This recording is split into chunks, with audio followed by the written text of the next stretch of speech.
Hello beautiful people, welcome back to my channel. It's your girl Bola Abioye, and in today's video I'm going to be telling you guys, I'm going to be spilling some tea about what you need to know if you're buying a first car in the UK. So I've basically made a guide, and in this video I'm going to be giving you 5 tips and things you need to know if you're looking to buy a first car in the UK. Okay, so stay with me guys.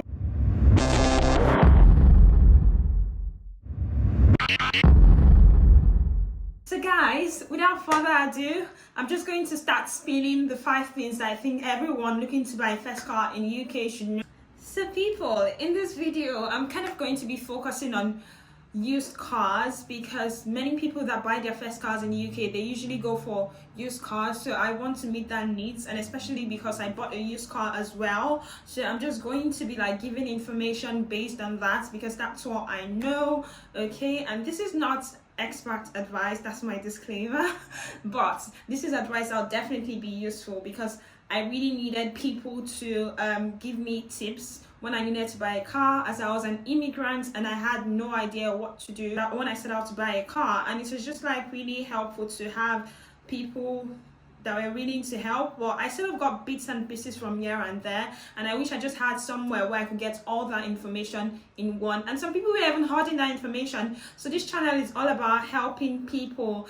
Before I continue, do not forget to subscribe, and if you end up liking this video, please make sure you give me a thumbs up at the end of the video. Give me a thumbs up right now. At the end of this video, I'll be leaving an extra tip. This one personally, I didn't do it when I was going to buy a car, and I ended up suffering for this. I don't want this to be your situation, so please just wait till the end for that extra tip. Okay, and do not forget to give me a thumbs up so this video can reach more people. This channel is really about helping people. If you're looking to buy a car in the UK, the first tip that I'll give you, you need to check for the mileage of the car, and once it is above 100,000 miles, do not buy the car abort mission immediately, because it just tells you that the car has been used for so long. You want to stay as far away from 100 as possible, so you want to make sure you're buying a car that is lower than 100. If you can get 30,000 miles, perfect, but I mean like the maximum you should ever go for is below 100 for real, because it just tells you how much the car has been used, and you know the more a car is used, the more the wear and tear, the more the value has decreased, the more the parts have worn out. Do you know what I mean? So you want to definitely look out for that one. Okay, so yeah, abort mission if you see a car is above 100. The next thing you want to definitely check for is MOT. So if you're not familiar with this term, the MOT in the UK basically tells you how roadworthy a car is and measures the level of safety a car is for the road. So if a car is not very safe on the roads, that means they would have failed MOT basically. And in this situation, when it comes to MOT, you want to look for MOT that is as close to a year as possible. For instance, if I'm about to buy a car now, I'll be looking for, because I'm shooting this video in December of 2022, I'll be looking for a car whose MOT is not due at least before November of 2023, but that's not always achievable. So maybe October of 2023 is fair enough, because MOT only lasts for 1 year and then it has to be done again. So you don't want to go ahead and buy a car whose MOT you would have to do in the next 5 or 6 months, because if it fails the MOT, then you may need to replace some parts,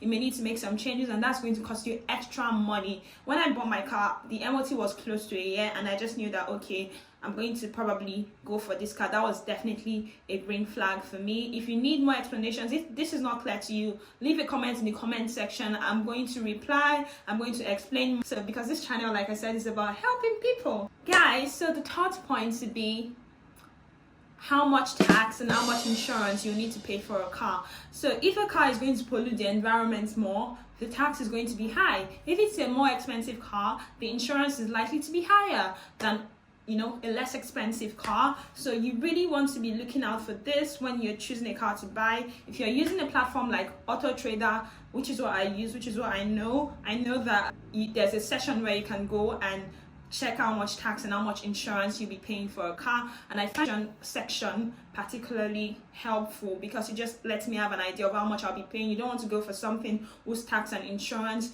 you wouldn't be able to maintain, especially if you've chosen to sort tax and insurance on a monthly basis for whatever reason or whatever, or if you've whatever. The fourth thing I think you should know if you're looking to buy a car in the UK, a used car, is to buy a car within 20 to 30 miles radius from where you live.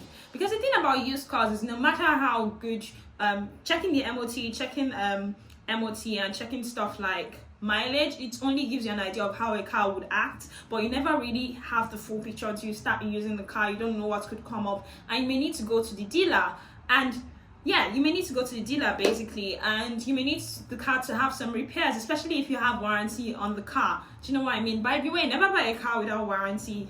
I bet you would know that, but anyway, just keep that at the back of your mind as well. That's a bonus point. Okay, moving back, not to stray. What I was saying is make sure that you are buying a car from a garage that is not more than 20 to 30 miles away from where you live, because it's usually a problem if you buy a car that is like 100 miles, over 100 miles from where you live, and then it has an issue. Most garages, most of them, you have to sort of like take the car to the garage to actually get it repaired there. You have to take it there to get it done there. And imagine if you have to drive 100 miles to get a problem with your car fixed, or it has to be towed or something like that. That's extra money each time maybe an issue comes up during the warranty period, and you don't want to have that problem. So if you can, I know it's not always realistic in some situations, but as much as possible, try to buy a car that is not from a garage that is not very far from where you live.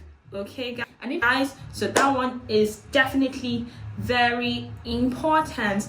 And now guys, the fifth one that I'm going to mention is also, before you buy a car, before you make any payments, guys, this information is not sponsored, let me just put it out there. Definitely check the car on a website that sort of runs checks on a car. Okay, this is not MOT now, this is more like security checks. So you want to go for a website like say Car Vertical or something that just gives you an idea of what has happened with the car. For my car, I ran it on Car Vertical. I'm going to leave the link in the description box. I'm also going to leave the link of Auto Trader in the description box, because again, this channel is about helping people and this is not sponsored. Honestly, just check on Car Vertical. I think you have to pay some money, little amount of money honestly, for what it actually does, because it sort of protects you. You can check if the car has been stolen, if something has happened to the car in the past, if it's been involved in any accidents. It's very useful to actually check on Car Vertical and know what's up with the car before buying it, because I mean, you don't want to buy a car and have to replace it in a few months, or you don't want to know that you bought a stolen car, or you want to know rather before you buy a car if it's been stolen. Do you get what I mean? Do you know what I mean? So you definitely want to check on Car Vertical, so definitely do that. Okay, and guys, because we've come to the end of this video, it's time for me to give you the bonus tip, and that bonus tip is, guys, being a Nigerian. So if you're going to buy a used car in Nigeria, what will you do? You take a mechanic, right? You take your mechanic to or whatever you like to call it, an engineer, depending on where you're from. Shout out to all my subscribers, by the way. Thank you for subscribing, my old subscribers, new ones. Thank you so much. It's been like 2 months on this channel and you guys have been supportive. You make this definitely feel worth it for me. So thank you very much for subscribing. Okay, let me stay on course now. So the bonus point would be, do what you would do back home. Okay, for me, I'm speaking because of Nigeria. In Nigeria, I would have taken a mechanic to where I wanted to buy a car, have my mechanic check the car immediately. But in my case, I didn't. Like in this case, I didn't, and I did it later on, but I paid heavily for it. Something I would have done right from the start to know if there's any problem with the car. I mean, I had a knowledgeable friend actually check my car for me before I bought it. I was not that stupid. But it should have been better. I thought because, oh, I've done an MOT check. The MOT check is close to a year. This is less than 100,000 miles. I thought it's just good enough to buy the car. How I was so wrong. I was so wrong. It's always useful to take an engineer with you or a mechanic with you to actually check the car. So that's my bonus points, guys. Make sure you do this so you don't waste your money and you don't stress yourself in the future if the car comes up with any problems. With this, we have come to the end of this video. I hope these tips have been helpful. If you have extra tips, I know some people even have extra tips that can be useful, definitely leave a comment in the comment section. Again, this channel is about helping people.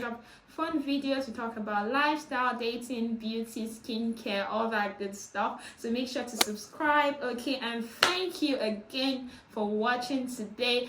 Have a wonderful, wonderful rest of your day, weekend, night, whenever.